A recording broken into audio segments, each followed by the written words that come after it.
नमस्कार दोस्तों, स्वागत है आपका डिफेंस अफेयर्स में। तो दोस्तों, ये बात आप सभी काफी अच्छे से जानते हो कि फिलहाल के टाइम में भारत खुद का S-400 बनाने में लगा हुआ है और इस एयर डिफेंस सिस्टम का नाम XRSAM होने वाला है और भारत का XRSAM S-400 को टक्कर देने वाला है। और अब उम्मीद ये की जा रही है कि जिस दौरान XRSAM पूरी तरीके से बनकर तैयार हो जाएगा तो उसके बाद हमें और ज्यादा S-400 की जरूरत बिल्कुल नहीं पड़ेगी। तो दोस्तों, खबर कुछ ऐसी निकलकर सामने आई है कि भारत की तरफ से अब जल्द ही XRSAM के टेस्ट को कंडक्ट किया जा सकता है और XRSAM का काम लगभग पूरा हो चुका है और अब इस एयर डिफेंस सिस्टम की कुछ स्पेसिफिकेशन भी निकलकर सामने आई हैं। तो दोस्तों, इस एयर डिफेंस सिस्टम में दो तरीके की मिसाइलें लगने वाली हैं। एक मिसाइल तो शॉर्ट रेंज होगी और दूसरी मिसाइल लॉन्ग रेंज होगी और जो इसकी शॉर्ट रेंज की मिसाइल होगी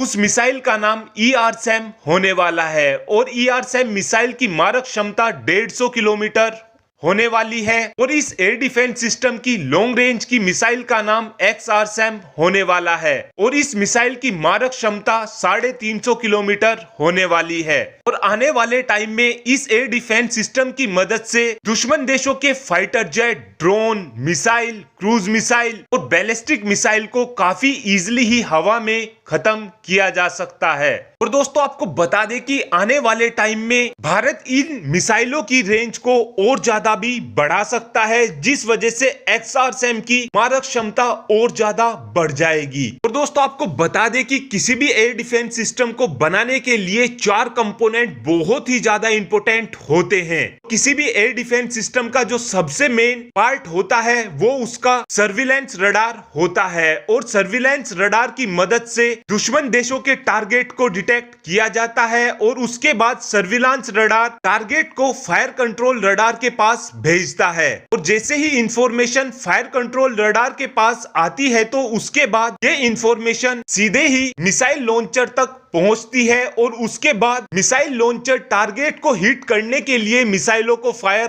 कर देता है। इसका चौथा और मेन कंपोनेंट ये भी होता है कि इसमें एक कमांडिंग पोस्ट भी होता है और कमांडिंग पोस्ट के अंदर हमारे सैनिक बैठे रहते हैं और हमारे सैनिक ये भी देखते हैं कि क्या हमारी मिसाइल ने दुश्मन देश के टारगेट को हिट किया या फिर नहीं किया और अगर किसी कारण से टारगेट को हमारी मिसाइलें हिट नहीं कर पाती हैं तो कमांड सेंटर से फिर से मिसाइल लॉन्चर को एक टारगेट दिया जाता है और फिर मिसाइल लॉन्चर से दोबारा मिसाइल फायर की जाती है और फिर उसकी मदद से टारगेट का बच पाना लगभग असंभव हो जाता है। और दोस्तों, फिलहाल के टाइम में भारत अपने आप को fully ballistic missile proof country बनाने की कोशिश में लगा हुआ है और भारत की तरफ से शॉर्ट रेंज के लिए तो आकाश एयर डिफेंस सिस्टम बना लिया गया है और मीडियम रेंज के लिए ब्राक 8 मिसाइल डिफेंस सिस्टम काम करेगा। तीसरी स्टेज में लॉन्ग रेंज का S-400 काम करने वाला है और अब S-400 की मदद करने के लिए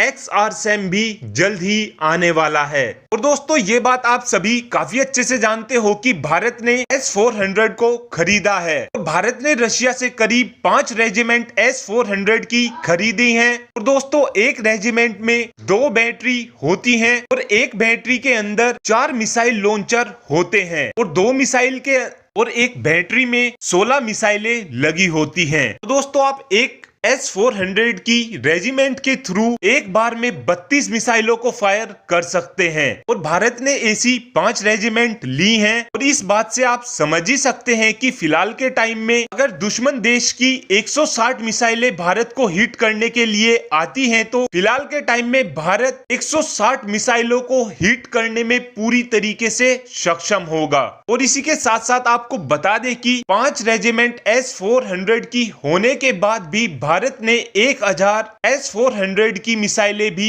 ली हैं। भारतीय XRSAM same to same S-400 की तरह ही काम करने वाला है। Thanks for watching this video.